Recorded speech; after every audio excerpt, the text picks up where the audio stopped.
intellectuel hors norme. Je dirais aussi, à travers les rencontres que j'ai eues avant cet entretien qu'on va vous présenter, un grand diplomate en devenir, un monsieur qui a travaillé très jeune au Parlement européen et à travers sa formation universitaire a décidé par la suite de quitter sa France natale pour aller du côté de la Hongrie.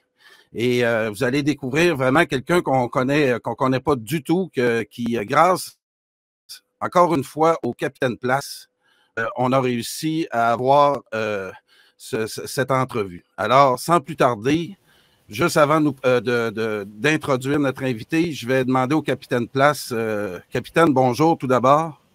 Oui, bonjour, bonjour Karl. Je salue évidemment nos auditeurs qui nous sont fidèles. Il a 33 ans et il a déjà une vie bien remplie. Il a été donc attaché parlementaire d'un député européen donc à Bruxelles et à Strasbourg, hein, puisque le Parlement européen se trouve à Strasbourg. Et donc, alors il est né en 90, il est diplômé en sciences politiques, en histoire et en sciences politiques. Et là actuellement, il prépare un doctorat. Il est doctorant en co-tutelle franco-hongroise.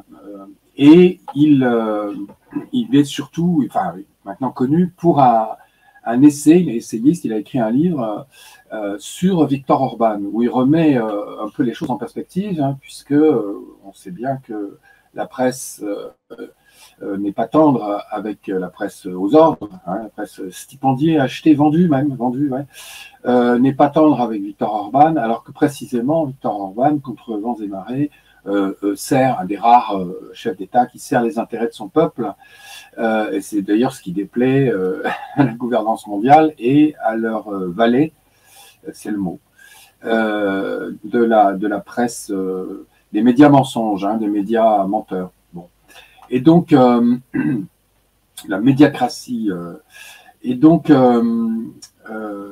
il remet les choses, l'église au milieu du village, hein, remet les choses à plat dans cet ouvrage qui est déjà sorti il y a quelques temps, hein, c'était en 2020, je crois, il nous confirmera, et donc qui défend la politique menée par le président Orban. Et là, il enseigne également, il enseigne en Hongrie, alors je ne me souviens plus, le collège, il nous le précisera, parce que ça y est, ça m'est sorti de oui, c'est un nom assez compliqué, moi aussi. Non, c'est pas compliqué, c'est moi qui... En tout cas, moi, je le trouve compliqué, oui. Voilà. Donc, il enseigne actuellement en Hongrie. Alors, je vais insister sur un point, quitte à écorcher sa modestie. C'est un garçon qui est, moi je le connais depuis quelques années, c'est quelqu'un qui est, à mon avis, très intelligent, hein, et qui est brillant, hein, et qui a une vision des choses. Enfin, c'est rassurant de voir on voit bien que notre jeunesse, hein, dans l'ensemble, se fourvoie, qu'elle est conduite sur des voies de garage, qu'on essaie de l'aboutir, qu'on en fait ça. Et là, de temps en temps, on voit une pépite, hein, qui éclot, hein, qui émerge. Et là, effectivement, on a quelqu'un de hors norme. Moi, je dirais hors norme, hein, vous allez le voir, et qui, en plus, a des convictions. C'est pas seulement de l'intelligence, c'est des convictions, c'est une colonne vertébrale, une fermeté dans la pensée, voilà, un vouloir, une volonté. Donc, et j'espère en tout cas qu'il ira loin, parce que c'est des gens comme ça qu'il nous faut pour le jour d'après, hein, quand tout va s'effondrer. Il faudra des gens pour reconstruire tout. Et voilà les gens qu'il nous faut, parce que nous, on a fait notre temps et il faudra bien qu'il y ait une relève, quoi. Donc moi, voilà, on va parler avec, à mon avis, une des personnes qui peut contribuer à assurer la relève. Merci, capitaine. Et ce que j'ai découvert à travers mes recherches sur le personnage, c'est que toutes les... Thibaut Gibelin. Oui, et à travers son expérience hongroise, tous les parallèles qu'on peut faire entre le Québec et la Hongrie, je lui en ai parlé tantôt en coulisses et il va essayer de nous éclairer aussi là-dessus. Alors, sans plus tarder, si vous le voulez bien, capitaine, on va introduire Monsieur Gibelin et on se revoit à la fin de l'entrevue où vous allez venir lui poser une dernière question en conclusion pour compléter. Oui. Donc, en direct de Budapest, M. Thibaut Gibelin. M. Gibelin, bonjour. Bonjour, Carl, et bonjour à tous nos auditeurs. Alors, écoutez, on a beaucoup de choses à apprendre de la Hongrie ce matin. Je veux qu'on aborde ça de façon... je vous avais demandé en coulisses de nous préparer une présentation historique pour qu'on comprenne mieux la Hongrie d'aujourd'hui. Et par la suite, là, on va aborder des questions plus d'actualité. Mais si vous le voulez bien, en premier, vous présenter aux auditeurs du Québec. Et par la suite, là, on va procéder à une petite présentation de l'histoire de la Hongrie. Très bien.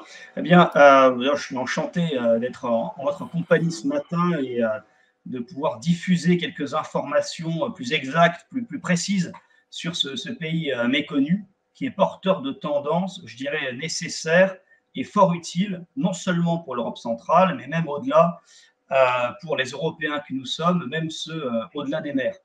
Alors, moi, je me suis intéressé à la Hongrie parce que j'ai eu l'occasion de découvrir le pays lors de mon cursus universitaire. C'était il y a maintenant quasiment une douzaine d'années. J'avais passé un semestre ici. Et puis au Parlement européen, vous savez que la Hongrie est devenue de plus en plus visible à l'occasion du pic migratoire de 2015.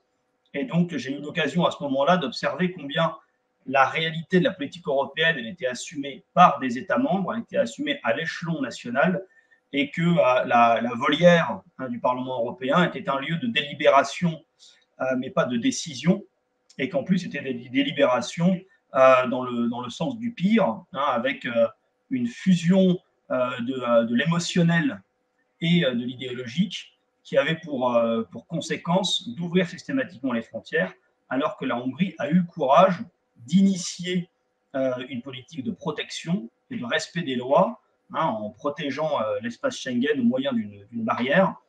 Et j'ai donc eu le souhait de faire connaître aux Français ce qui se passe en Hongrie. Et ça a été l'objet du coup de ce premier essai qui a été publié en novembre 2020 et qui est maintenant aussi disponible en hongrois depuis l'automne dernier. Et donc cet engagement et ce goût pour les politiques menées par la Hongrie m'ont amené à enseigner ici, en effet, alors au Matthias Corvinus Collegium, MCC pour l'acronyme, et donc qui est un institut universitaire assez unique qui double, en fait, qui chapeaute le système universitaire et le système scolaire à travers la Hongrie, mais aussi dans les pays limitrophes où il y a des villes magyarophones, car la Hongrie est entourée de communautés hongroises présentes dans les pays limitrophes. Et ce centre universitaire se propose de former une élite nationale plus patriotique, plus conservatrice, et met donc à disposition des étudiants, des professeurs invités du monde entier, dont je fais partie. Voilà, alors, je crois que les détails de la présentation pourront peut-être être complétés ultérieurement, et je vous propose d'entrer dans le vif du sujet pour nos auditeurs et de parler un peu d'histoire. Voilà. Alors, il va y avoir une petite série de cartes que nos éditeurs vont pouvoir observer pendant que je déroule, je dirais, l'histoire millénaire du pays. Pour moi, c'est très important de parler d'histoire. D'abord parce que j'ai une formation d'historien et j'ai tendance à analyser les événements politiques et même les aspects philosophiques de l'actualité avec un prisme de la longue durée historique.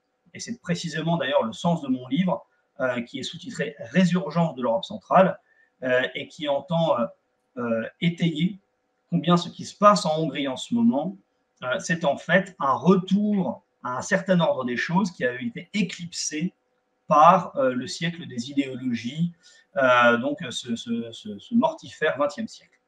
Alors ici, qu'est-ce qu'on voit? On voit l'Europe de l'an 1000 environ. Ce que vous voyez donc en bleu, c'est la Hongrie, beaucoup plus grande que la Hongrie actuelle.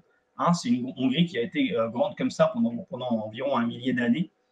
Le premier élément important que vous voyez en jaune à l'ouest, c'est l'Empire, hein, c'est-à-dire le Saint-Empire romain germanique, la puissance dominante qui va en fait satelliser les pays à l'est, c'est-à-dire la Pologne également. La Bohème-Moravie, elle, et même donc les Tchèques actuels sont inclus dans l'Empire, bien que slave. Et puis, c'est aussi via ce puissant môle germanique, hein, impérial, que les pays scandinaves vont être aussi ralliés à l'ordre romain. Donc, ce qu'il faut comprendre avec la Hongrie comme la Pologne, deux pays qui ont beaucoup de points communs, beaucoup de points de convergence, ce qu'il faut comprendre, c'est que ces pays-là ont connu la romanisation et l'apport civilisationnel grec via le christianisme, qui donc se répand au Xe siècle, autour de l'an 1000 pour la Hongrie. Les Hongrois, c'est quelque chose sur lequel il convient quand même d'insister. Les Hongrois sont un peuple unique en Europe sur le plan linguistique. Ils viennent plutôt de Sibérie, a priori. Hein, ce sont des tribus cavalières, nomades ou semi-nomades, qui ont migré longuement dans la région russe, hein, au nord du Caucase, et donc qui ont conquis ce qu'on appelle le bassin des Carpates, hein, toute cette région de la Hongrie historique, qui l'ont conquis vers 896. Vous avez une période de pillage, et c'est exactement ce que montre cette carte. Hein. Vous avez les flèches noires qui sortent de la Hongrie, qui sont les expéditions des Magyars. Les Magyars, c'est le nom que les Hongrois se donnent dans leur langue. Les expéditions des Magyars, qu'on peut comparer avec les invasions vikings, qui sont les flèches rouges qu'on voit partir de Scandinavie, et les invasions sarrasines, hein, qu'on voit partir en bleu d'Amérique du Nord, d'Afrique du Nord, pardon. Donc la Hongrie va se tempérer, hein, parce qu'ils vont d'abord connaître une défaite militaire en 955 à Lerfeld, hein, sur les murs de l'actuel Augsbourg. Et c'est cette victoire militaire allemande qui va d'ailleurs donner au roi saxon, au roi de Germanie, Othon, la crédibilité, la légitimité pour se faire sacrer empereur et refonder l'Empire romain sous le nom de Saint-Empire romain germanique. Donc la Hongrie, pendant cette période-là, qui commence autour de l'an 1000, va connaître des siècles de stabilité et de montée en puissance continue. Vous allez avoir un très douloureux épisode, hein, dans les années 1240 avec les invasions mongoles des fils de Genghis Khan, qui vont laminer, hein, clairement la Pologne et la Hongrie actuelle, et qui n'iront pas plus loin. Mais malgré ce coup d'arrêt, la Hongrie va quand même s'imposer fortement et va devenir l'un des grands royaumes de la chrétienté.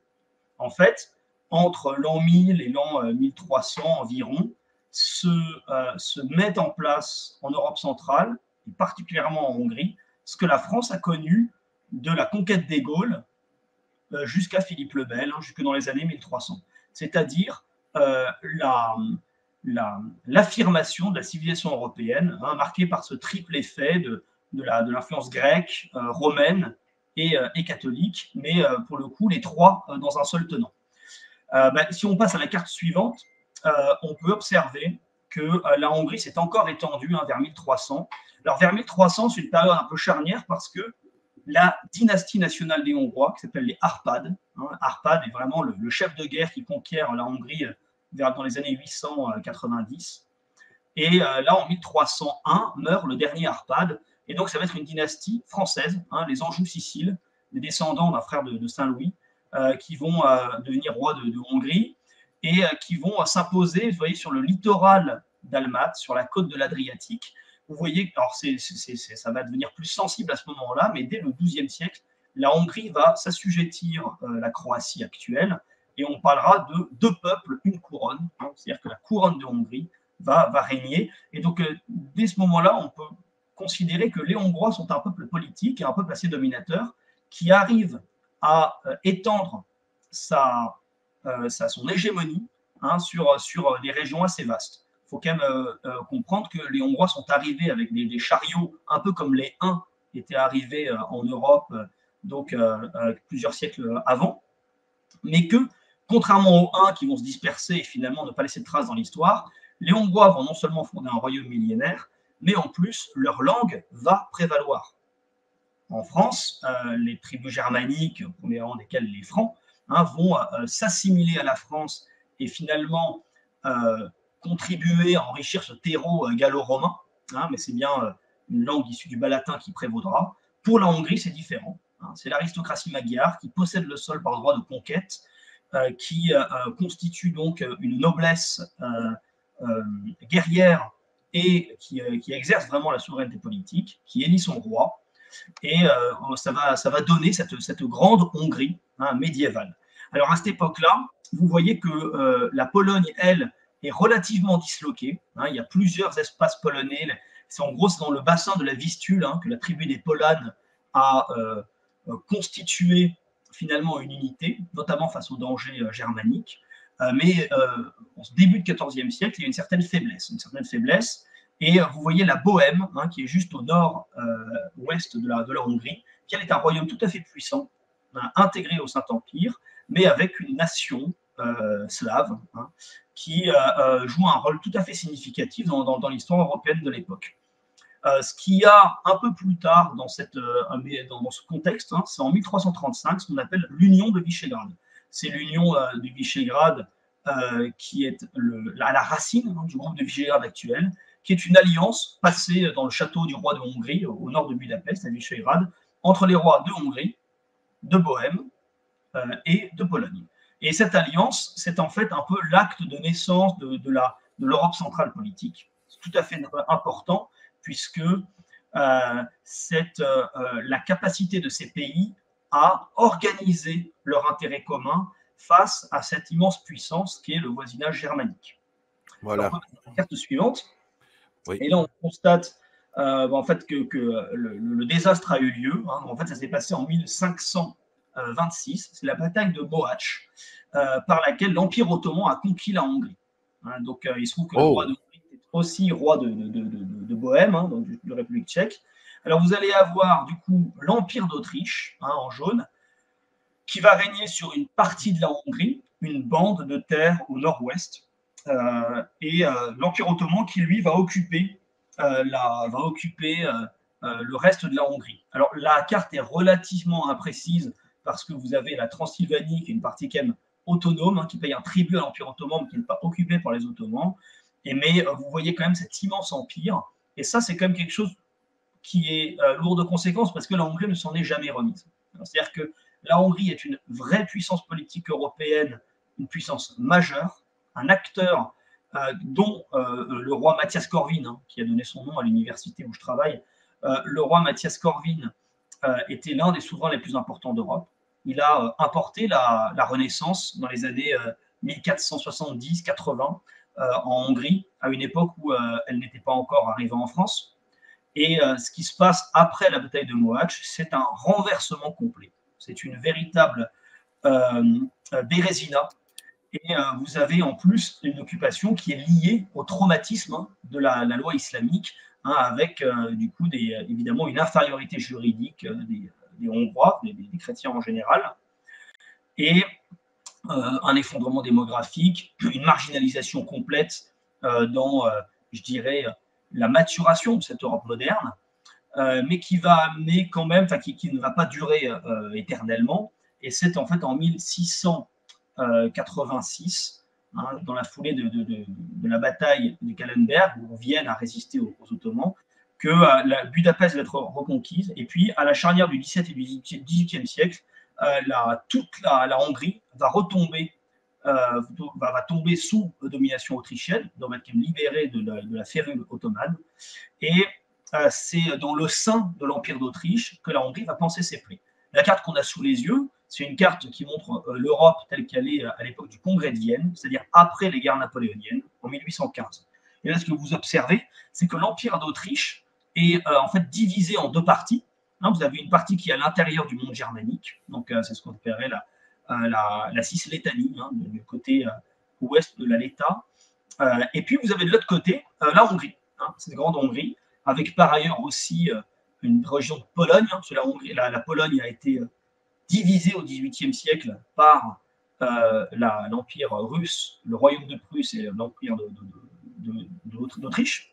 Mais donc, à part voilà, la Hongrie proprement parler, vous avez la Galicie-Volhynie, qui est une province polonaise, qui est aujourd'hui l'Ukraine occidentale.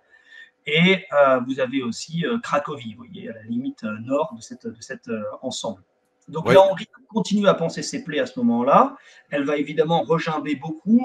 Le peuple hongrois aspire à avoir plus d'indépendance. Ce sera d'ailleurs l'un des principaux éléments de la révolution de 1848, ce qu'on appelle le printemps des peuples, qui commence avec le renversement de la monarchie de Juillet en France, en février 1848, qui va se répandre comme une traînée de poudre. Et vous allez avoir une véritable guerre d'indépendance qui va être assumée par les Hongrois dans les années 1848-49 pour affirmer en fait l'unité nationale un peu dans le cadre de la nation moderne. C'est l'exemple qu'a donné la France. Et dans la deuxième partie du 19e siècle, il n'y a pas seulement l'unité allemande, avec le fameux Deuxième Reich proclamé par Bismarck dans la Galerie des Glaces à Versailles. Vous avez l'unité italienne, qui se fait au détriment de l'Autriche également. Vous avez l'unité un État roumain, un État serbe, etc. Et ce phénomène unitaire, il va être en fait vécu de façon unique en Hongrie. C'est la carte suivante qui nous l'explique. Vous avez en fait en 1867 ce qu'on appelle le compromis austro-hongrois. En fait, les Hongrois sont un vrai peuple politique. Ils ont compris que ce n'était pas possible de rejeter complètement la tutelle autrichienne, mais du coup, ils vont passer à un pacte avec les Autrichiens. Et ce que l'on voit sous les yeux, en vert, c'est cette grande Hongrie des années 1300-1400, qui est restituée à peu près dans son ensemble, dans son autonomie. Seulement, les finances et la politique étrangère sont décidées par un pouvoir unique à Vienne.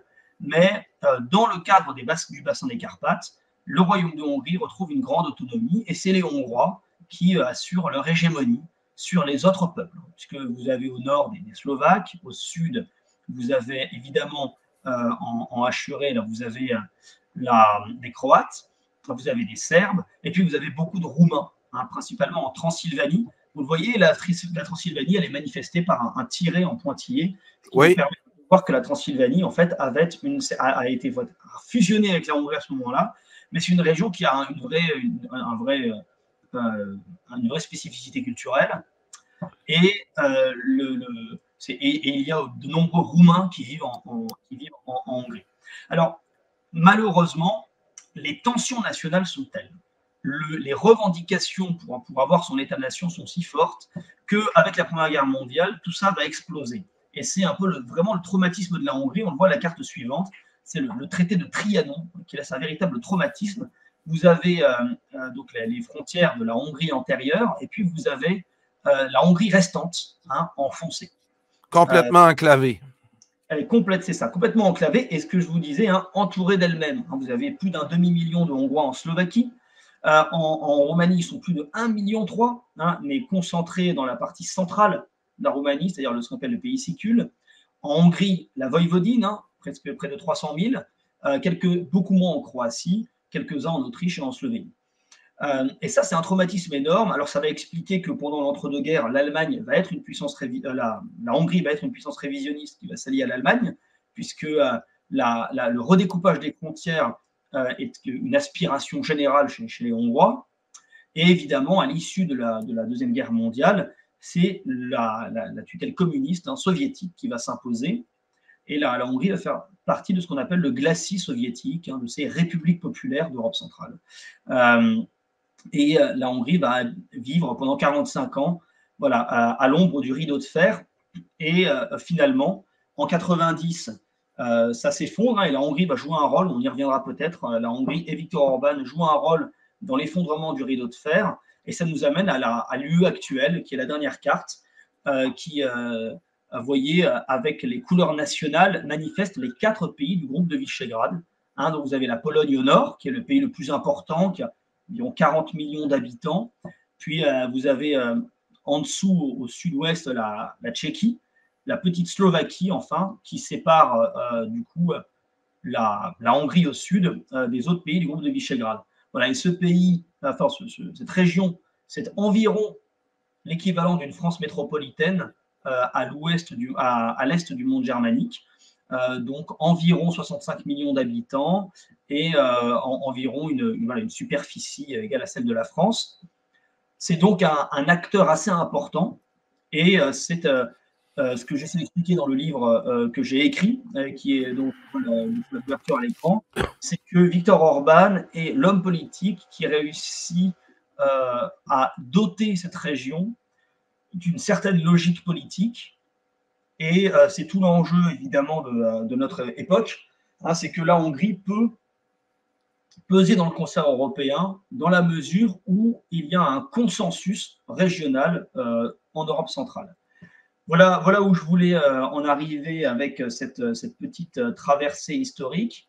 Et puis, je voudrais, avant d'ouvrir le micro, souligner pour nos auditeurs québécois combien, en fait, il y a la similarité entre le Québec et l'Europe centrale, dans la mesure où ces pays ont été privés d'États nationaux, d'État national pendant des périodes parfois assez longues.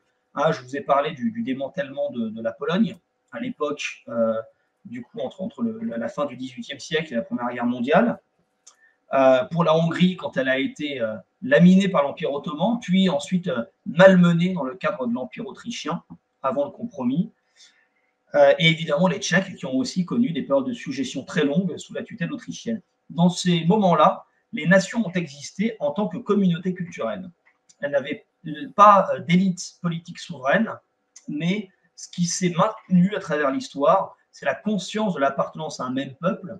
C'est, pour les Polonais, une identification aussi à la religion catholique. Pour les Hongrois, c'est plutôt la religion calviniste qui était le rempart de l'unité nationale face d'un côté aux musulmans ottomans et de l'autre à la contre-réforme catholique menée par les Autrichiens, qui en fait sapaient l'autonomie politique hongroise. Mais donc, quand même, cet élément spirituel est assez important dans la longue mémoire et la persévérance de ces peuples. Et puis, vous avez la capacité, en fait, à aspirer à l'État national pour qu'il défende les intérêts nationaux. C'est-à-dire que vous n'avez pas ce détournement de l'État qu'on observe dans les pays de l'Ouest. Finalement, l'État, c'est le plus froid des monstres froids, hein, comme le disait Nietzsche, c'est-à-dire une machine administrative décorrélée, détachée de la souveraineté du peuple, détachée de la représentation et de la défense des intérêts populaires. Ici, voilà, soit l'État est national, soit il est l'expression de la domination étrangère. Voilà, et ça, effectivement, on a beaucoup de similitudes. C'est ce que je découvre là dans mes recherches des derniers jours en écoutant vos vidéos. Ça m'a permis de me familiariser avec toutes sortes de concepts. Et moi, ici à Radio Infocité, au Québec, on a été coupé beaucoup de nos racines dans les dernières décennies, de nos racines, de notre passé religieux qu'on a voulu ternir. Et il est arrivé une période dans l'histoire du Québec qu'on a appelée la Révolution tranquille, où on a voulu faire passer cette période-là d'avant 1960 comme étant une période noire où l'Église catholique dominait la population. Et tranquillement, ce rejet-là de nos racines, entre autres religieuses, nous a mené à dénigrer ce passé-là. Et du rôle important qu'a joué l'Église nous, ici au Québec, dans la conservation de notre culture, de nos traditions. Et aujourd'hui, ben, on se retrouve, je vous dirais, complètement sur le bord de l'assimilation anglo-saxonne. On est rendu avec un gouvernement du fils de Pierre Elliott Trudeau qui a commencé à introduire ça dans nos sociétés, le principe de multiculturalisme. Il y a une sorte de soft power qui nous a complètement dissous dans les mentalités anglo-saxonnes. Et comble du malheur, depuis l'arrivée du fils, Justin Trudeau, on a une madame Chrystia Freeland qui est très proche de George Soros. On va en parler pendant l'entrevue, où vous avez eu, vous aussi, à combattre cette idéologie-là et grâce au passé, ce que je découvre tranquillement, grâce au passé hongrois qui ont eu à vivre ce conflit-là directement sur leur territoire, ça leur a permis de développer des réflexes de survie que j'aimerais bien voir apparaître au Québec. Et ça m'apparaît, il y a un incontournable, c'est un retour à nos racines. Et un des concepts que j'ai aimé beaucoup entendre à travers vos entrevues, c'est le concept de révolution conservatrice. Alors j'aimerais que vous nous en expliquiez comme il faut, parce que M. Orban, on l'apprend, là, est né, lui, en campagne. C'est un monsieur qui était enraciné, donc conservateur. Et il a découvert à travers ses expériences politiques, parce que ça aussi, je connaissais mal la carrière politique de M. Orban. Nous, les seules choses qu'on avait de lui, là, c'était très négatif. Donc, faites-nous découvrir là, qu'est-ce que M. Orban, à travers tout ça, là, a pu réaliser comme exploit. Il est au pouvoir là, depuis 2010. Il l'a été brièvement avant. Expliquez-nous un peu ce phénomène-là. Oui, alors, c'est vrai que là, maintenant qu'on a planté le décor, on peut comprendre d'où vient Orban et comment son action politique s'inscrit avec une histoire très, très particulière. En effet, Orban est né en 1963, donc dans la République socialiste de Hongrie. En effet, il est né il a vécu d'abord dans un village et avec quelque chose d'assez rustique. C'est-à-dire que c'est quelqu'un qui a découvert l'eau chaude en rentrant au lycée à 16 ans, enfin l'eau courante. Donc c'est quand même je dirais un homme d'une trempe, voilà, assez populaire. Il n'est pas nécessairement conservateur initialement. Il est plutôt contestataire, en fait, anticommuniste, donc libéral. En tout cas, libéral, ça voulait dire à l'époque simplement vouloir étendre la marge de manœuvre de la Hongrie contre l'été noir socialiste, communiste. Et il découvre le combat politique, l'intérêt pour la politique quand il entre en fait à l'université. Il a déjà une aversion pour le système communiste lors du service militaire vers ses 18 ans. Et puis tout au long des années 80, on est vraiment dans une époque de déliquescence du communisme. On n'y croit plus vraiment. Le leader de la Hongrie depuis 1956 s'appelait János Kadar et il était en fait en train de perdre la tête. Donc il n'y avait plus vraiment de capitaine dans le navire. Et Orban va créer un parti politique avec des amis de l'université en 1988. Ce parti s'appellera le Fidesz. Alors, ça renvoie au terme latin Fides, mais en fait, c'est l'acronyme de l'Association des jeunes démocrates en hongrois. Et ce parti, on voit aujourd'hui, il a été, donc déjà, en effet, vous avez dit, une première fois entre 1998 et 2002. C'était à l'époque un Premier ministre fort jeune, 35 ans. C'était aussi un jeune homme qui avait fait son orientation, son aggiornamento conservateur. Enfin, il n'était plus du tout dans les dispositions simplement libérales et anti-système du tournant des années 90.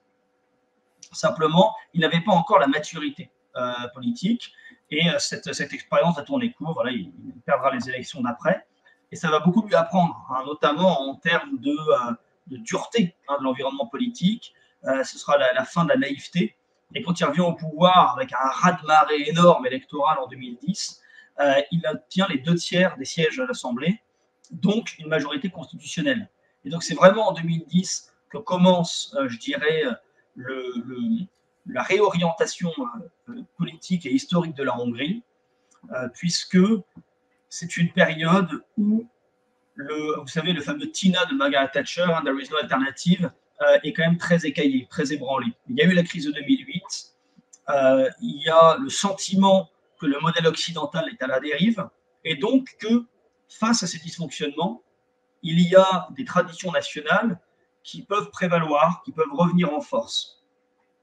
Et la première chose importante que va faire en revenant au pouvoir, c'est d'écrire une nouvelle constitution, d'adopter une nouvelle constitution, qui est adoptée donc l'année d'après, qui entre en vigueur le 1er janvier 2012.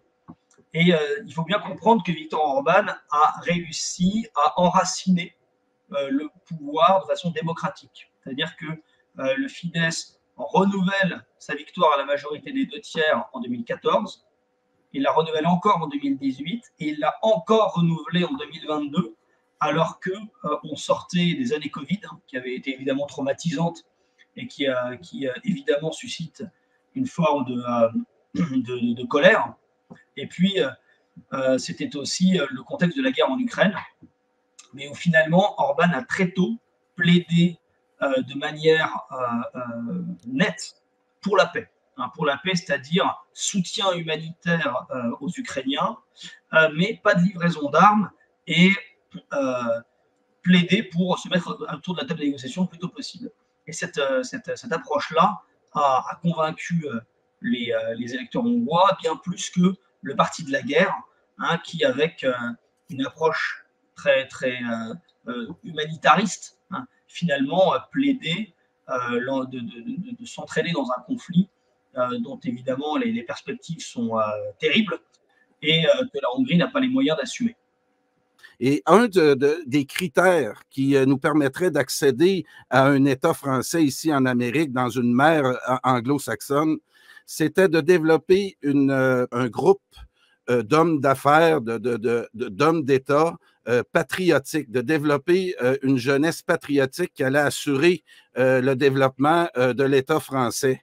Et est-ce que Orban, dans toute l'expérience hongroise, avait, lui, c'est tout ça la révolution conservatrice, un des secrets, c'est qu'en Hongrie, il y avait justement une élite patriotique qui pouvait permettre cette révolution-là conservatrice. Alors, entendons-nous bien sur les termes. La révolution conservatrice, c'est quelque chose qui existe de manière circonstanciée pour caractériser les penseurs non conformistes de droite en Allemagne dans les années 20, okay. Et qui ont créé un ensemble de références politiques absolument remarquables. C'est très intéressant. Spengler est associé à ce groupe-là. Vous avez d'autres penseurs, Ernst Niekisch, vous avez Müller von den Bruck, des penseurs qui ont ensuite été, je dirais, gommés quand le national-socialisme s'est imposé en Allemagne.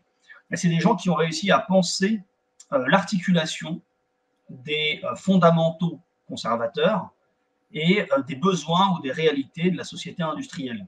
Donc ça, c'est quelque chose d'intéressant.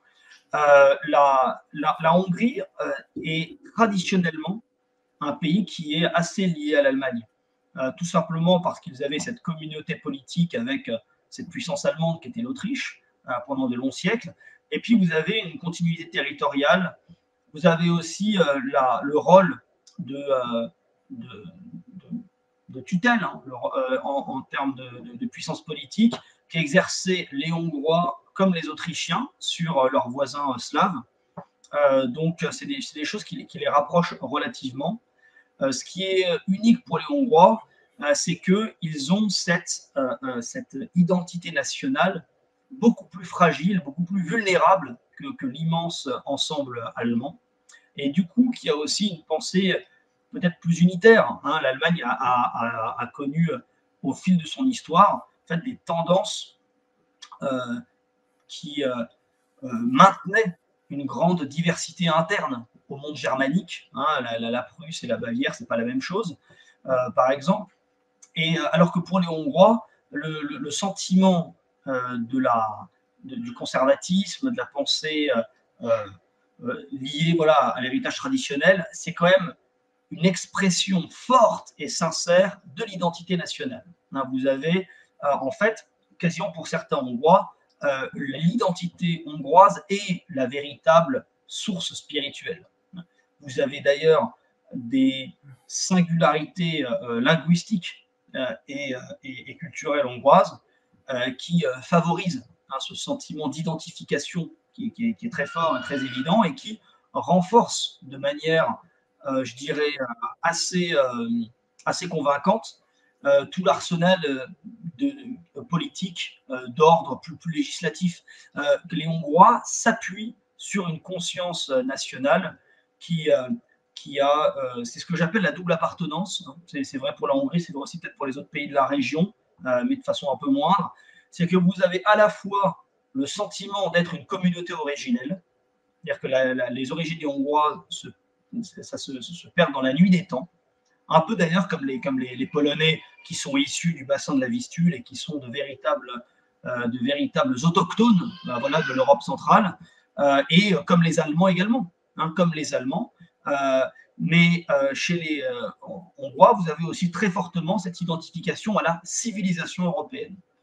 Et ce sentiment d'identification, il va être d'autant plus fort, d'autant plus fervent que l'Europe, ils ont été sur le point de la perdre en étant intégrés dans la Houma, en étant intégrés dans le monde musulman sous la tutelle ottomane, si bien qu'ils connaissent la valeur de cette Europe dont ils ont été, d'une certaine façon, expulsés par l'ascendant ottoman.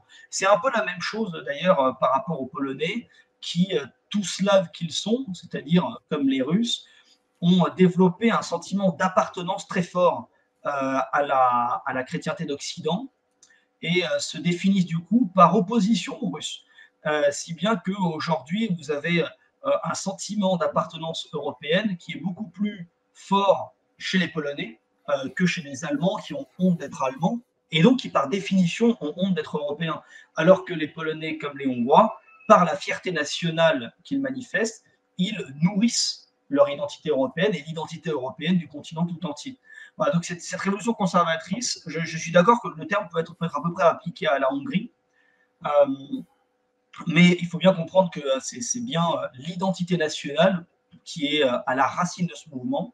Et deuxième chose, c'est que les Hongrois restent quand même très pragmatiques, parce que vous l'avez vu sur les cartes successives, c'est un pays enclavé, c'est un pays qui n'a pas la taille critique pour être exclusif, même pour être autonome. Et donc, ils travaillent toujours à élargir leur marge de manœuvre, mais dans un cadre international qui s'impose à eux et qui ne sont pas en mesure de redéfinir. La dernière fois qu'ils ont ils ont tenté de le redéfinir en 1956, c'est la fameuse révolution de Budapest contre l'Union soviétique, et ça s'est fini par un massacre. Et la bataille de Budapest a été particulièrement sanglante. Et puis, c'était le siècle précédent, en 1848, les Hongrois ont voulu restaurer l'indépendance complète de leur royaume contre la tutelle habsbourgeoise, et ça s'est fini aussi par un double écrasement mené par les armées autrichiennes et son allié, l'allié des Autrichiens qui était le tsar russe. Voilà, donc ce sentiment de la fragilité, de la vulnérabilité, il explique que les Hongrois dans l'Union européenne aujourd'hui, ils ont une approche très pragmatique. Ils ont une approche parfois très modeste. Hein. Ils ne pensent pas qu'ils sont en mesure de renverser la table. Ils essaient de limiter la capacité de nuisance de Bruxelles en défendant au maximum leur précaré. Et aujourd'hui, ça se joue principalement sur la défense du droit de veto au Conseil de l'UE, qui permet à la Hongrie de garder le droit de dire non. Ah oui, puis malgré la tempête, on voit que Orban a réussi à résister à toutes les influences.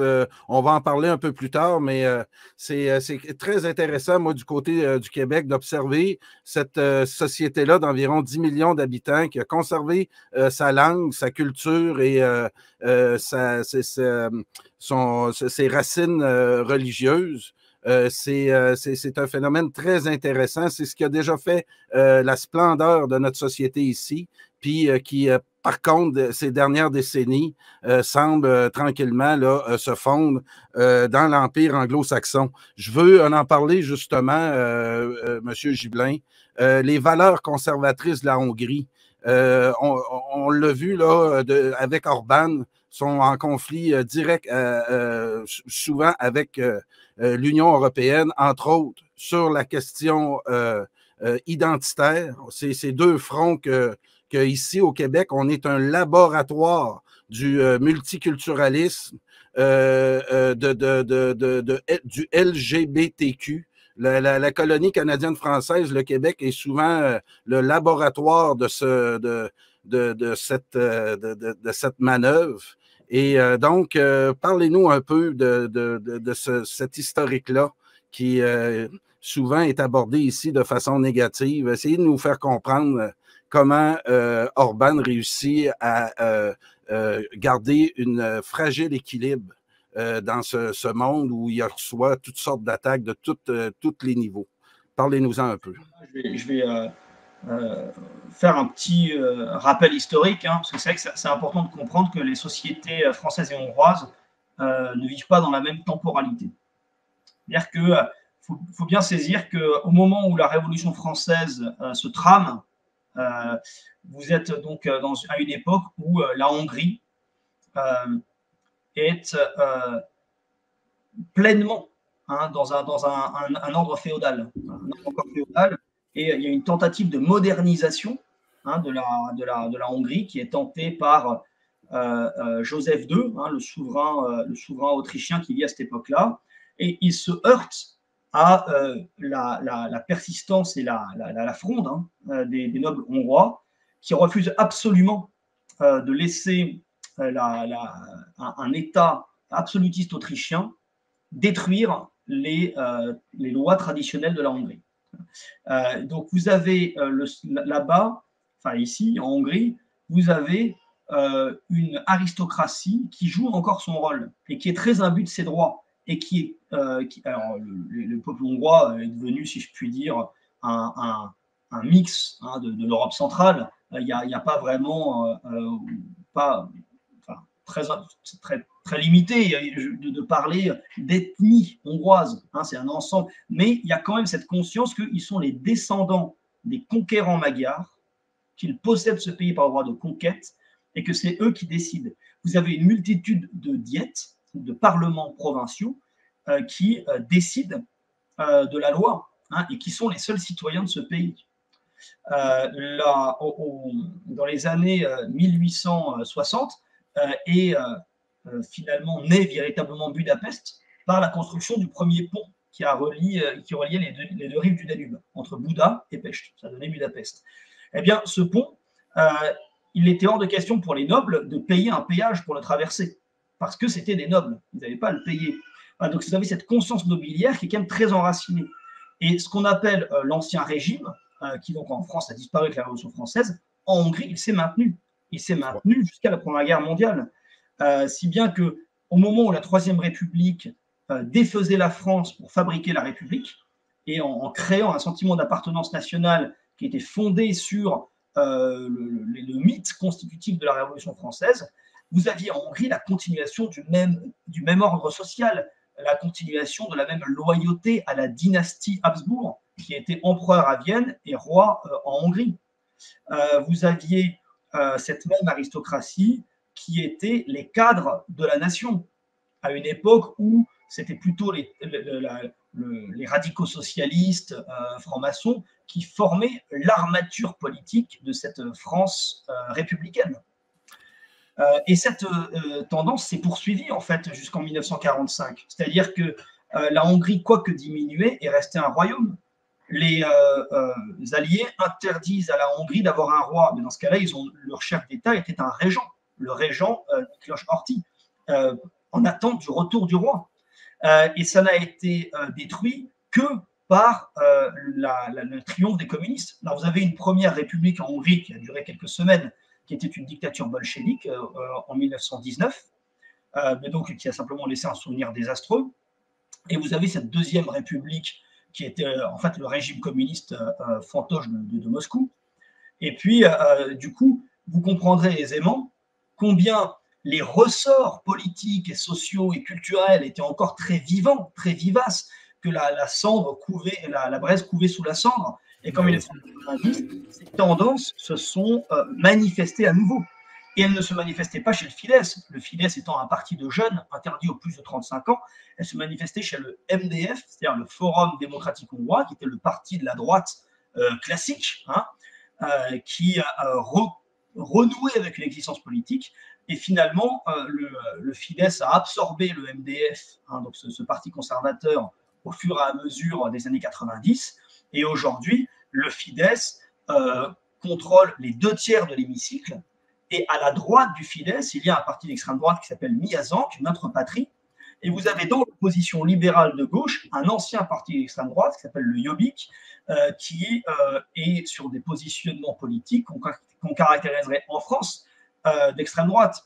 Donc vous avez en fait les 3/4 de la représentation parlementaire de Hongrie qui serait au prisme des Québécois ou des Français quelque chose lié à la droite radicale.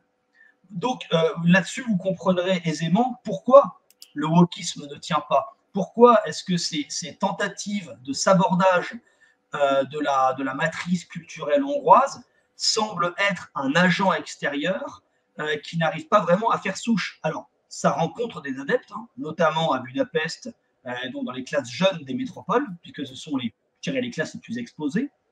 Oui. Par ailleurs, la pratique religieuse en Hongrie n'est pas du tout franchement significative. Hein, elle est beaucoup moins qu'en Pologne. La Hongrie est intermédiaire entre la Tchéquie, qui elle est complètement sécularisée, et la Pologne. Mais là encore, c'est l'attachement à la nation hongroise qui est quand même plutôt le ferment spirituel fondamental, et le fait aussi que se continuent dans la Hongrie actuelle des tendances historiques et sociales, hein, qui en fait n'ont pas été interrompues comme en France avec la Révolution française, ou par rapport au monde anglo-saxon ou à l'Amérique du Nord en général, vous n'avez pas ce contractualisme, cet ordre social et politique qui a été instauré dès la glorieuse Révolution anglaise en 1688 et qui a, je dirais, été un great reset qui a effacé largement les éléments culturels fondateurs de l'Europe d'avant. Voilà, en Hongrie, finalement, se maintient et se perpétue des choses qui ont été abolies ou qui ont été malmenées en Europe occidentale depuis le siècle des Lumières. Ah oui, oui, oui. Puis nous, au Québec, on a perdu, dans l'occupation anglaise, on a perdu notre élite à un moment donné, aux alentours de 1837-38, et on s'est retrouvé dans le domaine social dirigé par le clergé québécois catholique. Et on a vu qu'aujourd'hui, cette période-là, là, de 1840 jusqu'à 1960 environ, est une période qui a été, ici au Québec, en tout cas, qui a assuré une cohésion sociale qu'on a voulu attaquer. Et ça semble, du côté de la Hongrie, pas avoir pris effectivement. Et ce qui va nous emmener tranquillement dans les politiques migratoires. Parce qu'ici, après le référendum de 95, où plus de 60% des Canadiens français sur le territoire québécois ont voté en faveur de la souveraineté. À partir de là, il y a certains dirigeants du gouvernement canadien anglais, qui ont pensé à toutes sortes de manœuvres pour nous minoriser sur notre propre territoire. Et ici, maintenant, là, c'est rendu insupportable.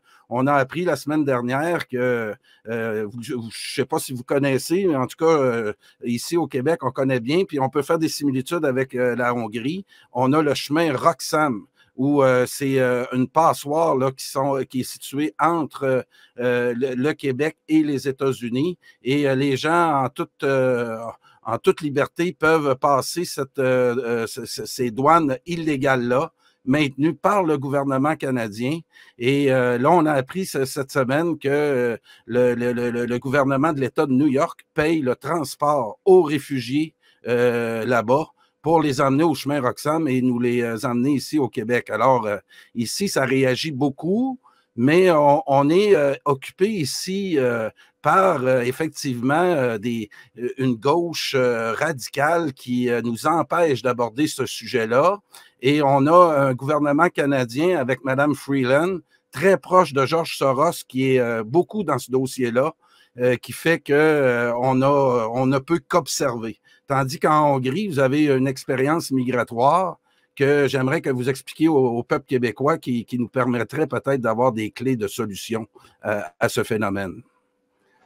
Oui, ben alors il faudrait d'abord que je souligne combien le communisme a d'abord été pendant 45 ans un genre de réfrigérateur dans lequel finalement se sont gelées les évolutions sociales qui étaient brutales et rapides à l'Ouest.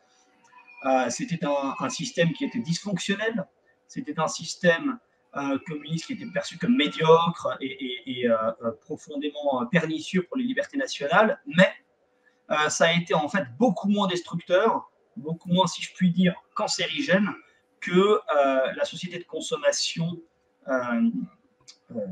et de loisirs qu'on a connue après-guerre en Europe occidentale. Et en 1990, ce qui est tombé sur le dos des peuples d'Europe centrale, c'est le néolibéralisme anglo-saxon dur, donc une potion amère qui a supprimé l'industrie locale, qui était assez peu compétitive évidemment, et qui a mis au régime sévère ces sociétés. Beaucoup de chômage et donc des salaires faibles et un État-providence inexistant. Et ça, c'est important pour comprendre la possibilité même de l'immigration. Vous n'avez pas, comme en France, un État social très généreux qui est une pompe aspirante. Il n'y a pas en Hongrie de système qui offre voilà ce qu'on appelle l'AME, l'aide médicale d'État, etc., qui sont l'une des raisons fortes de l'immigration. Vous avez donc la liberté de venir en Hongrie, puisque c'est l'espace Schengen, donc c'est la libre circulation des hommes, évidemment, des biens et des services de Paris à Budapest, mais vous n'avez pas grand-chose à y gagner. Ensuite, les immigrés en général rejoignent des poches d'immigration déjà constituées. Or, en Hongrie, comme ils n'ont pas vraiment commencé, ils n'ont pas cette capacité à greffer sur des noyaux existants une immigration importante. Enfin, vous avez une langue qui est franchement compliquée, alors que la France, et les pays anglo-saxons également, ont tous leurs anciens espaces coloniaux qui forment une réserve humaine importante et donc des liens évidemment beaucoup plus simples. Et donc, compte tenu de tout cet ensemble, quand, dans le cadre de la guerre contre la Syrie et de la déstabilisation générale du bassin méditerranéen dans le cadre des printemps arabes, vous allez avoir une immigration énorme qui passe par la voie des Balkans, eh bien, les Hongrois vont d'abord observer cette masse migratoire qui vient, qui traverse pour atteindre le monde germanique ou le reste de l'Europe occidentale. Ça, c'est d'abord quelque chose qu'ils prennent avec pragmatisme, donc ça, c'est pas pour eux, mais ensuite ils comprennent que l'Union européenne veut instaurer des quotas de répartition obligatoire des migrants. Donc en fait, ils viendront partout. Et en plus, compte tenu de l'explosion démographique des pays d'Afrique, du Sud en général, c'est évident que une ville comme Budapest ou n'importe quel coin d'Europe va devenir une zone d'immigration. Donc, le problème auquel va être confrontée la Hongrie, c'est d'anticiper. Gouverner, c'est prévoir. Et donc, vous avez dans le cadre de l'été 2015, c'est absolument délirant. C'était 100 000 migrants par mois. Donc là, Orban va décider de faire appliquer la loi, ce qu'il n'était plus en mesure de faire, c'est-à-dire de contrôler les gens à l'entrée de l'espace Schengen. Il faut quand même mentionner que ces migrants traversaient d'abord la Grèce, autant dire qu'ils rentraient dans l'espace Schengen, qu'ils en ressortaient pour traverser les Balkans occidentaux, qui ne sont pas dans l'UE ni dans Schengen, et ils arrivaient à la frontière hongroise en ayant plus de papiers sur eux ou quelques documents que ce soit. Et donc Viktor Orban a simplement fait respecter la loi. Alors, la raison, elle est, je dirais, il y a une part de bon sens absolu sur cette immigration à quelque chose de profondément malsain et irrationnel. Et puis, vous avez aussi quand même des anticorps mémoriels, des anticorps historiques, puisque cette vague qui vient du Sud, c'est en fait le retour de cet étalage, ce raz-de-marée de population du Sud, du monde musulman, dont l'Empire ottoman a été le fer de lance et l'organisation politique. Mais il y a le sentiment que ces gens-là ne font pas partie de notre monde, ne font pas partie de notre civilisation, que nous n'avons pas de destin commun, que nous n'avons rien à partager, Et donc, il s'agit de se protéger et, ce faisant, de protéger l'Europe. Et le sentiment d'être le rempart de la civilisation européenne est un des éléments aussi forts dans cette politique.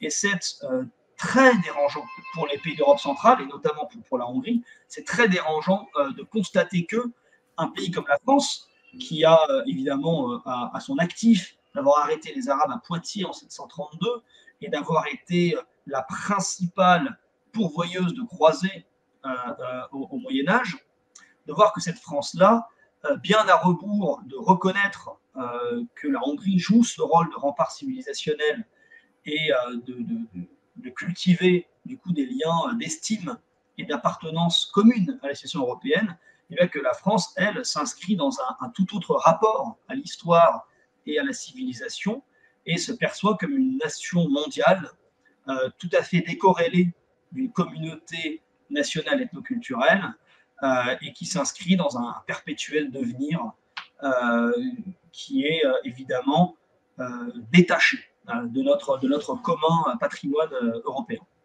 C'est ce qui est une des différences là, avec les Québécois. Vous avez une expérience les Hongrois ont une expérience historique avec des vagues migratoires que vous nous avez expliquées en première partie, qui nous permet de comprendre ce réflexe de survie qu'a le peuple hongrois et c'est très intéressant à apprendre ça ici ce matin.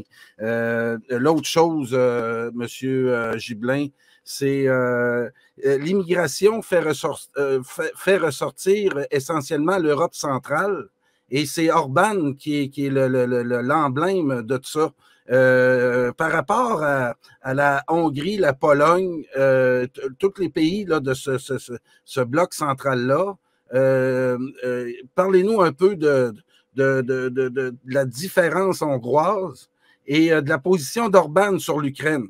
Est-ce que ça peut avoir éventuellement une influence sur les alliances qu'on sent de plus en plus fragiles là, du côté de l'Union européenne et de l'OTAN? Ah oui, question très intéressante. Là, la question ukrainienne est vraiment brûlante. Je vous avais dit dans le petit topo historique combien la Hongrie et la Pologne ont des points communs. C'est vrai de la constitution de ces pays jusqu'au XIVe siècle. À la fin du XIVe siècle, vous avez en 3 étapes successives une véritable divergence. D'un côté, vous avez les Ottomans qui conquièrent les Balkans, ils battent la Serbie à la bataille de Kosovo-Polier, c'est en 1389. Eh bien, 3 ans plus tôt, en 1386, vous avez un acte politique décisif qui est réussi par la Pologne. Ils fondent une union personnelle avec la Lituanie. Alors, la Lituanie, aujourd'hui, c'est un tout petit pays, mais c'était une puissance considérable, c'est un grand-duché, c'était une puissance païenne encore, polythéiste, à la fin du XIVe siècle, et qui dominait la Biélorussie actuelle et une partie de l'Ukraine actuelle. Et en créant cette union personnelle, il se passe 2 choses. D'abord, en fait, c'est le duc lituanien, Jagelon, qui devient roi de Pologne en se convertissant au catholicisme. Et donc, vous avez une union des deux pays. Et ça va permettre à la Pologne-Lituanie de devenir la puissance dominante en Europe du Nord. Et ici, il se passe quelque chose de très important, c'est que la Pologne va s'imposer comme la suzeraine des terres ukrainiennes et biélorusses. C'est-à-dire qu'il y a pour les Polonais le sentiment que l'actuelle Biélorussie et l'Ukraine, finalement, c'est un peu à eux, c'est un peu chez eux. Et c'est vrai que jusqu'au XXe siècle, l'aristocratie, c'était ou des nobles lituaniens pollinisés ou des Polonais qui étaient les seigneurs, finalement, des populations ukrainiennes et biélorusses. Ce qui se passe un peu plus tard, c'est que vous savez que Constantinople tombe en 1453 aux mains des Ottomans, et la Hongrie devient donc vraiment le rempart de l'Europe.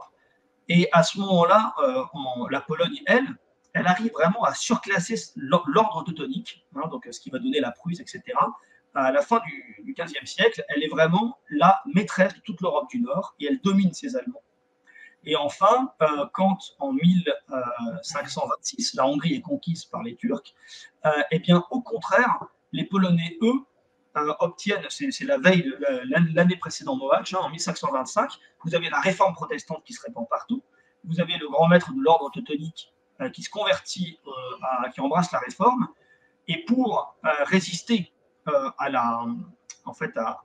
l'hostilité de l'Empire allemand, il vient prêter hommage au roi de Pologne. Alors on sait qu'après les rapports vont s'inverser, que c'est la Prusse qui va dévorer la Pologne, mais vous avez à ce moment-là une véritable hégémonie polonaise, un âge d'or polonais avec cette richesse des terres ukrainiennes et un ensemble territorial colossal.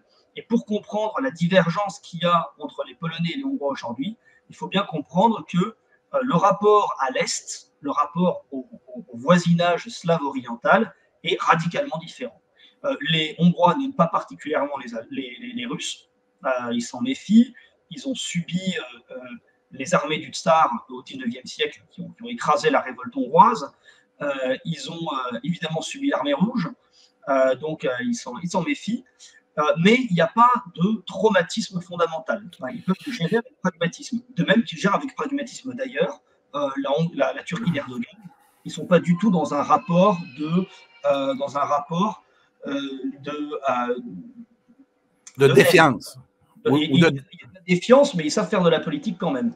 Alors que pour les Polonais, le rapport à la Russie est profondément traumatique. Peut-être qu'ils se ressemblent trop en tant que Slaves pour réussir à trouver la bonne distance de ce qui les sépare, puisque en fait, qu'est-ce que c'est la différence entre la Pologne et la Russie? C'est que l'une est filleule de Rome et l'autre est filleule de Byzance, et donc c'est deux, je dirais, versions, deux faces de la civilisation gréco-romaine christianisée qui se regardent en chien de faïence. Et aujourd'hui, en effet, la Pologne pense qu'elle a un intérêt à jouer la carte du bellicisme face à la Russie. Elle pense que soit l'intégrité territoriale de l'Ukraine sera maintenue et donc elle aura un immense terrain d'influence sur un territoire plus pauvre, évidemment, et que par ailleurs, si jamais le pays était amputé de certaines de ces régions au profit de la Russie, eh bien ça renforcerait encore plus la tutelle polonaise dans les régions de l'Ouest. Et que finalement, tout ce qui peut nuire aux Russes, essayer d'empêcher que les Russes imposent, se rapprochent en fait d'eux et renforcent leur présence dans la mer Noire, etc. Tout ça, c'est positif parce qu'il y a vraiment il faut rappeler quand même qu'au XVIIe siècle, vous avez eu pendant quelques temps l'armée polonaise qui a pris Moscou, qui a nommé un tsar catholique. Donc c'était évidemment l'humiliation et une déconfiture cuisante pour les Russes. Donc vous avez ce sentiment pour les Polonais que eux, ils peuvent détruire les Russes. Voilà. Alors malheureusement, je dirais il me semble qu'il y a de l'hubris là-dedans, et Viktor Orban fait de son mieux pour lui essayer de maintenir un modus vivendi, appelé à la paix. Et par ailleurs, il ne peut pas se fâcher avec les Polonais, puisque l'alliance, la fraternité polono-hongroise reste quand même assez largement vraie, et elle est vraiment nécessaire, puisque ces deux pays sont les seuls à être en fait assez engagés, fermement engagés pour tous les aspects plus conservateurs, et donc l'opposition à la théorie du genre, l'opposition à l'immigration de masse extra-européenne, si bien que ces deux pays se couvrent l'un l'autre au Conseil de l'UE. Dès qu'une sanction pourrait être prise contre l'un, l'autre le couvre de son veto. Donc la Hongrie et la Pologne ne peuvent pas se permettre de se disputer. Simplement, vous avez raison, il y a sur la question ukrainienne un désaccord assez important. On voit qu'en Hongrie, ça a tout ce qui est véhiculé aussi par l'hégémonie anglo-saxonne semble avoir influencé plus les dirigeants polonais qui semblent s'être laissés pénétrer par toutes sortes d'influences qu'on ne remarque pas en Hongrie de Viktor Orban. Je vous donne raison pour la question géopolitique, c'est-à-dire qu'il y a un alignement sur l'OTAN qui est évident en Pologne, et ils pensent que c'est eux qui doivent devenir en fait, la puissance régionale principale dans le cadre de l'OTAN. Mais pour les aspects politiques, idéologiques, les Polonais sont quand même. En fait, la société polonaise est, je pense, plus conservatrice que la société hongroise. Okay. Et le parti au pouvoir en Pologne s'appelle le PiS, le Parti droit et justice, et franchement, je dirais franchement conservateur. Simplement, c'est vrai qu'ils doivent faire des concessions. Là, parce que on a l'impression que l'agenda de l'OTAN, lui, est idéologiquement très marqué sur toutes les questions de genre, etc. Donc la Pologne prétend venir à bout de cette contradiction, être capable de la surmonter, c'est-à-dire de prendre ce qui l'intéresse dans l'OTAN, des armes, de l'expertise militaire, et rejeter ce qui ne lui plaît pas, c'est-à-dire le bagage idéologique. Okay. C'est un pari assez dangereux. En revanche, les Polonais, c'est vrai, ont un parti d'opposition qui est classé à droite, le centre-droit, s'appelle la Plateforme civique, c'est un parti qui fait partie du Parti populaire européen, donc celui qui compte aussi la CDU allemande, le parti de Merkel, et aussi les Républicains en France, et je dirais à l'avenant des cas français et allemands. Ce parti a été tiré sur la gauche. C'est un parti qui est, je dirais, libéral compatible. Et donc, l'alternative pour les Polonais, c'est que si jamais le parti repassait au centre droit, de fait, il passerait à gauche, idéologiquement. Et là, les tendances que vous décriviez seraient assez, je dirais, assez sûrement sur une pente ascendante.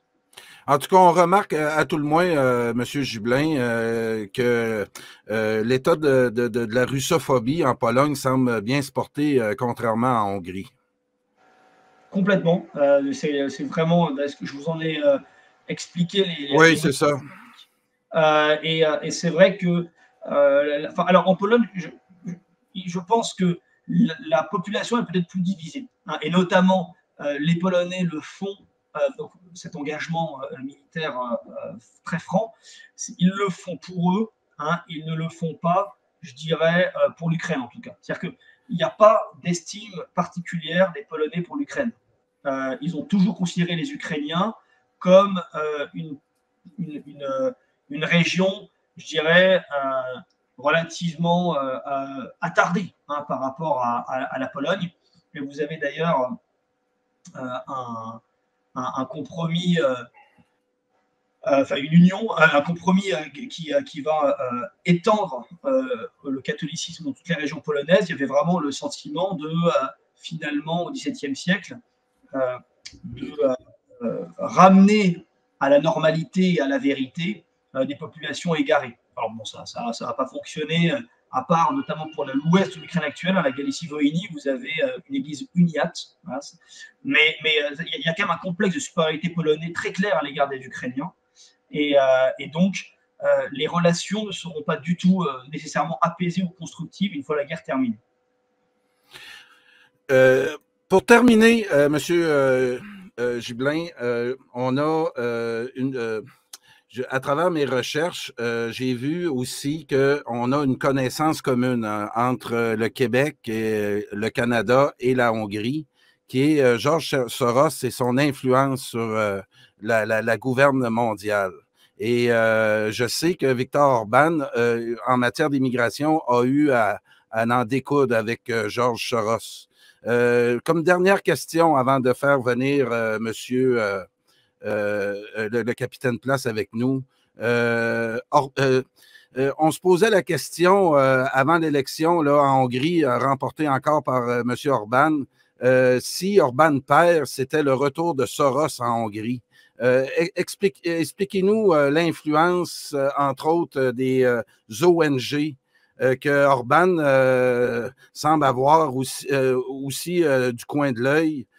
Parlez-nous de l'influence de ça, parce qu'ici au Canada, dans le Canada de Mme Freeland et Trudeau, on voit qu'ils contrôlent les politiques extérieures du Canada, où le peuple là, se retrouve complètement sans sans droit, sans contrôle des politiques. Et on voit tout de suite un lien entre Mme Freeland et M. Soros, pas juste dans le dossier ukrainien, mais dans le dossier migratoire. Et je vois que la Hongrie a une expertise là-dessus. Vous connaissez bien le dossier. J'aimerais qu'on termine l'entrevue sur ce sujet-là. Très volontiers. C'est tout à fait exact. George Soros est un cadeau empoisonné que la Hongrie a fait à l'Amérique du Nord, hein, puisque George Soros est né à Budapest en 1930. Il s'appelle George Soros, hein, son nom hongrois, enfin prononcé à la hongroise. Et il a eu une attention particulière pour la Hongrie à la chute du mur. Il a voulu en faire la terre d'élection, finalement, de son système d'ONG, de l'Open Society, avec, dès avant la chute du mur, la promotion des valeurs libérales. Et Viktor Orban a même été boursier de l'Open Society en 1989, c'est dans la deuxième partie de l'année, et après la chute du mur de Berlin et du coup la remise en cause générale de l'autorité communiste, eh bien Orban est revenu de façon précipitée à Budapest, mais il a en effet continué à voir Soros, et le divorce en fait date de 1993. Wow. 1993, George Soros explique à Viktor Orban, qui était accompagné de deux de ses adjoints, il explique que le monde occidental se divise dans un diptyque. Hein, il y a les libéraux, les forces de la liberté d'un côté, et puis de l'autre, il y a les crypto-fascistes. Et Soros explique à Orban que s'il veut un avenir politique, il doit aller du côté des libéraux. Et à ce moment-là, vous avez un parti en Hongrie qui s'appelle le SDS, hein, le Parti libéral, et qui va s'associer progressivement aux anciens communistes, aux anciens socialistes, c'est-à-dire que la gauche bon teint va en fait fusionner avec les héritiers du communisme. Alors qu'Orban, lui, il reste très anticommuniste et il reste très hostile à ceux qui étaient communistes et qui en fait étaient hier les défenseurs des intérêts étrangers via Moscou et deviennent les défenseurs des intérêts étrangers via Bruxelles, via New York. Donc en 1993, Viktor Orban va imposer un virage politique à son parti. Il va perdre beaucoup d'amis. Ils vont faire une contre-performance franchement cinglante en 1994 aux élections. Ils vont tomber à 7%.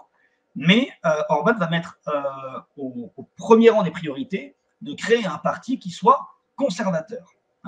Et à ce moment-là, la rupture est consommée avec ces Américains qui leur voulaient du bien, hein, qui étaient à leur côté pour en finir avec la dictature communiste, mais qui en fait entendaient bien remplacer une tutelle internationale par une autre.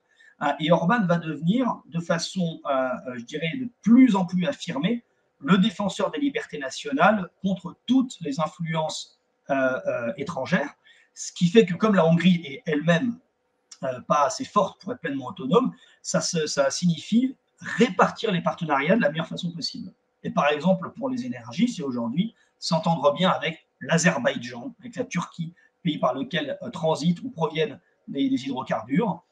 C'est développer des relations consensuelles avec la Chine pour attirer des investissements, mais aussi avec la Corée du Sud, pour essayer de ne pas dépendre du parrain du moment, de la puissance principale. Et George Soros, du coup, va être utilisé par Viktor Orban comme une forme de judoka. C'est-à-dire qu'au lieu de ne pas parler de Viktor Orban, Orban va mettre George Soros sur un piédestal en expliquant que l'immigration de masse, la dilution de la société traditionnelle dans l'égoïsme des valeurs marchandes, etc., c'est lui.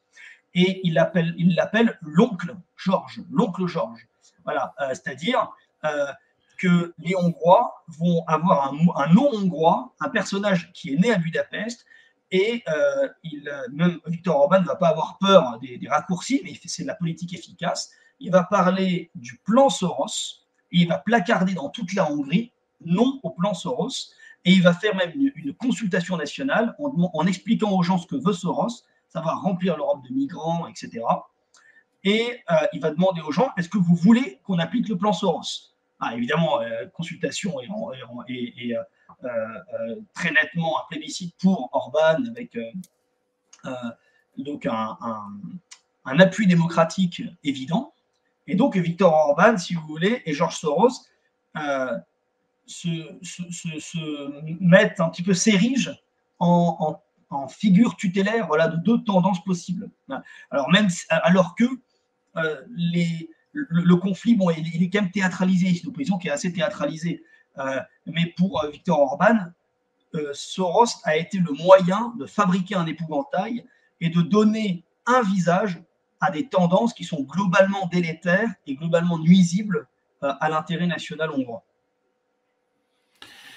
Voilà, et donc c'est intéressant parce que nous ici, là, il opère actuellement dans les universités près du gouvernement de Trudeau et entre autres, là, sa politique migratoire qui est appliquée de façon intensive ici au Québec fait en sorte là, que juste au niveau démographique et avec notre taux de natalité, on prévoit que les Canadiens français deviendront minoritaires en territoire québécois en 2042. Et le processus s'accélère. Cette année, on nous annonce qu'on a eu 140 000 nouveaux arrivants pour une petite population d'environ 8 millions d'habitants, où il y a déjà, depuis environ 20 ans, de 1,5 million de nouveaux arrivants.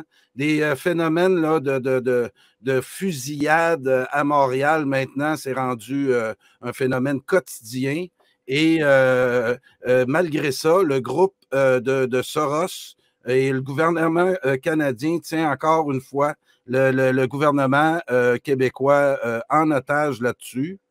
Et compte tenu de nos réflexes identitaires ont été très mal, ils ont été attaqués de toutes sortes. Aujourd'hui, tous ceux qui essaient de dénoncer ce phénomène-là se font crucifier sur la place publique. Les médias anglo-saxons livrent leur message multiculturel jour après jour. On vient de nommer au Canada anglais, on essaie aussi d'augmenter les tensions entre les communautés qu'on met en place dans les villes. Et comme je vous disais tantôt, un des chefs d'opposition à Québec, on ne voyait pas de critique à ce niveau-là avant, dénonce maintenant cette immigration illégale. On n'avait même plus le droit de dire illégale. Ces gens-là passaient à Roxham. C'est maintenant un commerce très lucratif au sud, aux États-Unis. Où on paie le transport et vous disiez tantôt, nous au Québec, on a rêvé d'un État-providence où on venait en aide justement de par notre pensée chrétienne, un État qui protégeait les plus faibles. Et ça, ce fait-là est remis en question aujourd'hui parce qu'on ne pensait pas avoir à prendre soin de la misère du monde. Et il est très difficile d'attaquer justement ce sujet-là parce qu'il est question de misère du monde et souvent on passe pour de méchants ogres quand on ose dénoncer des gars comme George Soros habillés d'une ONG Open Society, habillés de valeurs morales qui, quand on fouille un peu, et la Hongrie a une expérience avec George Soros. Alors, merci. Avez-vous des choses à ajouter là-dessus avant que je fasse venir le capitaine Place? Non, bah là, je vous remercie pour m'avoir beaucoup appris de choses sur la situation québécoise. Peut-être simplement du coup un mot pour bien mettre en évidence que ce qui est en train de se dérouler au Québec, ça s'inscrit dans un ensemble, dans un processus culturel qui est partagé des deux côtés de l'Atlantique, avec le triomphe des sociétés de consommation qui a beaucoup affaibli en fait le tempérament et la matrice culturelle et identitaire qui a aussi rongé l'esprit de communauté qui en fait à la base d'une solidarité nationale. Donc on a en Europe centrale un exemple qui est très intéressant pour tous les pays occidentaux, puisque ce sont des pays européens qui simplement sont en retrait des évolutions pernicieuses que nous connaissons. Et il s'agit d'observer avec eux comment est-ce qu'on peut être un Européen, et même oui, un Européen dans le sens large du terme, sans pour autant tomber dans cette déliquescence libérale qui nous ronge, et avec la pleine existence chez eux des conditionnements culturels, la réalité technologique de notre époque. Voilà, ce n'est pas des gens qui vivent, je dirais, en dehors de notre époque, simplement ils ont une façon différente de vivre notre époque. Et ce qu'il s'agit pour moi de faire à l'égard de la France, c'est de tenter d'expliquer, de mettre en relief comment il y a des tendances qui sont pertinentes en Hongrie, comment il y a une intelligence politique qui a des choses à nous apprendre, et de ramener sur nous des vertus et des qualités dont simplement nous avons perdu l'initiative. Alors, comme on se l'était dit en début de rencontre, on a le capitaine Place qui a observé l'entrevue attentivement et qui va venir réagir et vous poser une question pour conclure l'émission. Capitaine. Donc, est-ce que comment le peuple hongrois et son chef se situe-t-il par rapport à ce projet d'Intermarium? Excellente question. C'est que là, il y a vraiment un prolongement en fait à ce groupe de Visegrad. Donc cette Europe centrale, elle est en fait la zone qui est en bordure des zones germaniques, russes et turques. La Hongrie se trouve vraiment au milieu de cet ensemble, et elle a en plus l'intérêt de ne pas être slave ou roumaine. C'est vraiment le point nodal. Il faut bien comprendre un élément, c'est que l'Europe centrale, depuis 1990, a retrouvé une ampleur et un dynamisme grâce à l'abolition de ces frontières nationales étroites et aberrantes que le nationalisme leur avait imposées en petites nations éclatées comme ça à l'issue de la Première Guerre mondiale.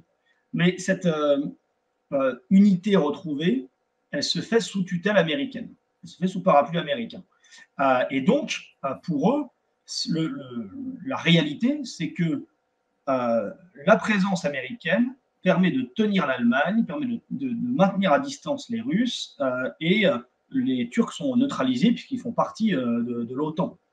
La réalité de l'Empire américain finissant, c'est que la tutelle américaine se fait moins bénévolente, et elle entend, comme ça s'est fait déjà avec les printemps arabes autour de la Méditerranée, quand on ne tient plus une région, on préfère qu'elle soit divisée et voir qu'elle sombre dans une véritable anarchie, plutôt que de voir émerger un pôle de puissance comme ça.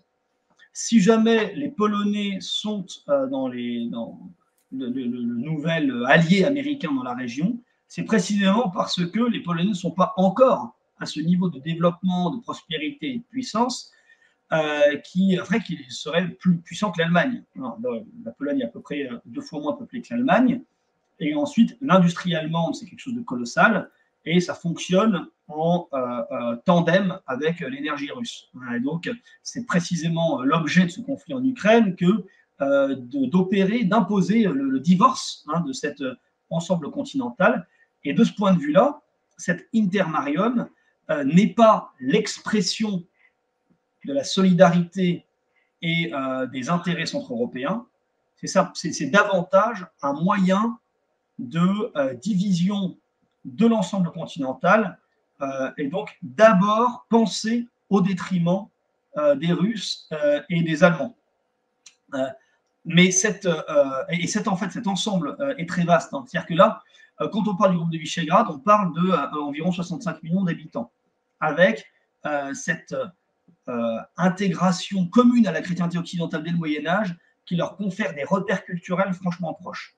Mais si vous étendez au nord avec les 3 pays baltes, vous avez accès à une culture qui est quand même un peu différente. Vous avez accès à des pays, notamment, qui ont, à part la Lituanie, qui n'ont jamais eu d'élite politique et d'indépendance politique. Ces pays-là ont toujours existé comme étant simplement des paysans au service de la noblesse allemande qui a conquis ces pays-là avec des ordres teutoniques et l'ordre du Porte-Glaive, et qui ont ensuite été maintenus sous tutelle de l'aristocratie allemande, mais dans le cadre de l'Empire russe. Si vous allez côté adriatique, là, vous avez qu'avec la Slovénie et la Croatie, deux pays qui font partie de cet ensemble qui est très bourgeois, très centre-européen, et qui, par ailleurs, a en fait vraiment enterré la parenthèse yougoslave, hein. C'est-à-dire que le primat de la nation qui s'est imposé brièvement au XXe siècle est vraiment relégué au second plan, et c'est plutôt l'appartenance à la dépendance austro-vénitienne, qui est caractérisée dans le long terme, qui a repris le dessus. Et ça a été encore plus définitif avec l'intégration de la Croatie dans la zone euro au début de l'année. Et puis vous avez avec les Roumains, qui sont le pays par lequel l'Union européenne du coup atteint la mer Noire, hein, dans le prolongement de la Hongrie. Et donc la Roumanie, c'est aussi une culture politique très différente. Bon, c'est des Roumains ou des langues latines, c'est une religion orthodoxe, et ne parlons pas de l'Ukraine qui est aujourd'hui dans un état évidemment de guerre totale. Et donc cet ensemble-là, si jamais il venait à s'exprimer d'une façon unique, ce ne serait pas le résultat d'un concert de nations qui ont élaboré un message politique, un projet politique mûr. Ce serait des fondés de pouvoir, en effet, d'une tendance dont les Polonais sont les principaux, je dirais, tenants, mais d'une tendance qui est d'abord l'affirmation d'un ensemble acquis aux intérêts américains pour séparer la Russie et l'Allemagne. Cependant, c'est vrai pour les États-Unis comme pour la Chine, hein, c'est les deux puissances mondiales, et ces deux puissances qui sont très loin de l'Europe centrale. C'est-à-dire que c'est utile pour l'Europe centrale de jouer sur les routes de la soie, d'attirer ses investissements. La Hongrie, elle, est le pays le plus enthousiaste pour ce genre de choses. Précisément parce que de toute façon, la Chine est loin. Et de la même façon pour les États-Unis, le fait de faire un bout de chemin avec des intérêts partagés avec les États-Unis, c'est généralement perçu en Europe centrale comme une optique, un projet politique gagnant, hein, puisque les États-Unis, de toute façon, sont loin. Et il y en a peut-être même qui lorgnent sur les fractures immenses, abyssales qui traversent la société américaine, et en espérant que les États-Unis ne passeront pas le XXIe siècle, et que simplement, dans le cadre de cette tutelle américaine, ce sera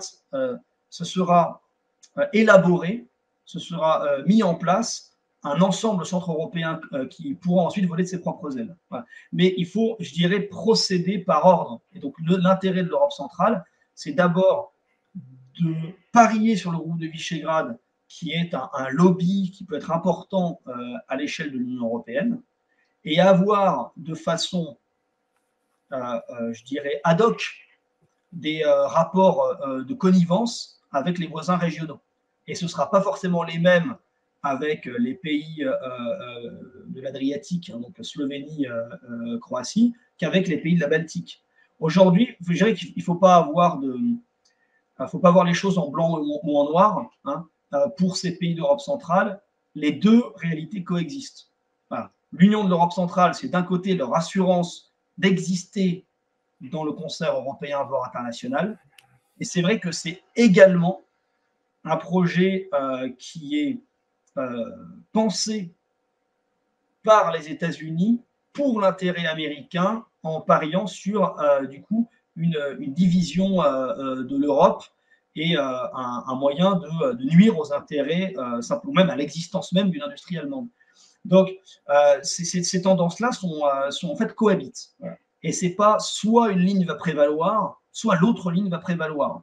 Ce qui est sûr, c'est que c'est Viktor Orban qui, lui, appuie de façon constante et vraiment stratégique, hein, c'est-à-dire que c'est mûrement pensé, il appuie toutes les tendances qui favorisent la cohésion de la région et qui maintiennent un bon modus vivendi avec l'Allemagne comme avec la Russie.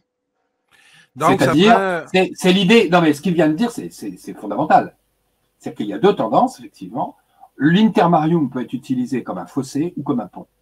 Et voilà. Si l'intermarium était utilisé comme un pont, non seulement, voilà, il y aurait, en tant que justement espace intermédiaire, il n'y aurait pas de divorce, hein, il y aurait pas on pourrait ménager des tendances, comme il l'a dit, à propos des Baltes, ou au contraire, hein, des des pays comme la Croatie et la Slovénie qui sont effectivement rattachés à l'espace adriatique vénitien. Hein, voilà, donc, et si on arriverait justement à faire une synthèse qui nous permettrait de faire la vraie grande Europe, celle, par exemple, dont parlait De Gaulle, puisqu'il incluait la Russie d'Europe jusqu'à l'Oural, mais bon, on peut aller beaucoup plus loin, hein, clairement, et faire du continent eurasiatique une entité indestructible, et même avec une capacité quasi autarcique, compte tenu des richesses qui sont celles de l'espace russe, hein, de la Sibérie notamment, et ce qui permettrait de rééquilibrer par rapport à la puissance émergente extrême orientale, l'Asie, la Chine et de l'espace l'ASEAN.